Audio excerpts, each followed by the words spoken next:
শনিবার মেসির মেগা ইভেন্টে ভাঙচুর লুট ভাঙচুরের ঘটনায় ধরপাকড় চলছে। এবার নজরে লুটপাট। ইতিমধ্যেই 15 জনকে চিহ্নিত করেছে বিধাননগর গোয়েন্দা শাখা।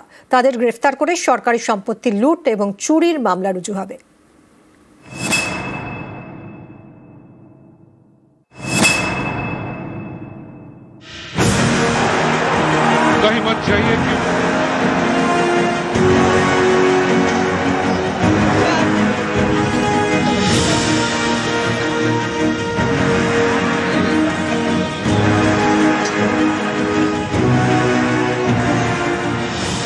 তেরোই ডিসেম্বর কলকাতায় ছিল মেসি শো। যুব ভারতীতে মাঠে মেসিকে ঘিরে ভিড়ে ভিড়, ছবি তোলার হিড়িক। এমনই ভিড় যে হাজার হাজার টাকা দিয়ে টিকিট কেটেও স্টেডিয়াম থেকে মেসিকে দেখতেই পাননি দর্শকরা।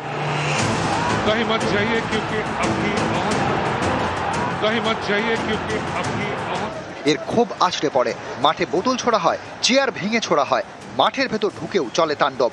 তার সঙ্গে চলে লুটপাট।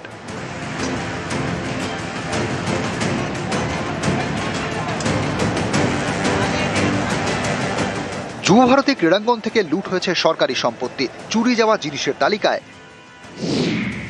গ্যালারির বাকেট চেয়ার, স্টেডিয়ামে লাগানো লাইট, একাধিক কার্পেট, ফুলের টব এবং গোল পোস্টের নেট।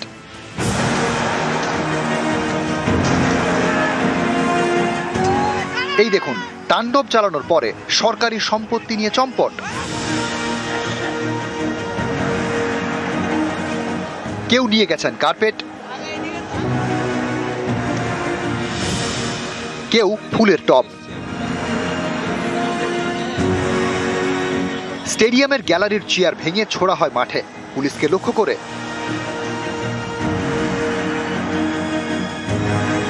তাণ্ডব চালানোর পরে একাধিক ভাঙা চেয়ার অনেকে তুলে নিয়ে যান।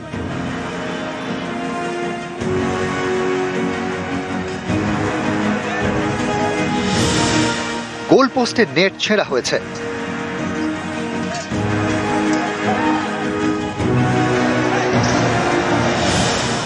যারা তাণ্ডব চালিয়েছেন তাদের চিহ্নিত করে ধরপাকড় শুরু হয়ে গিয়েছে।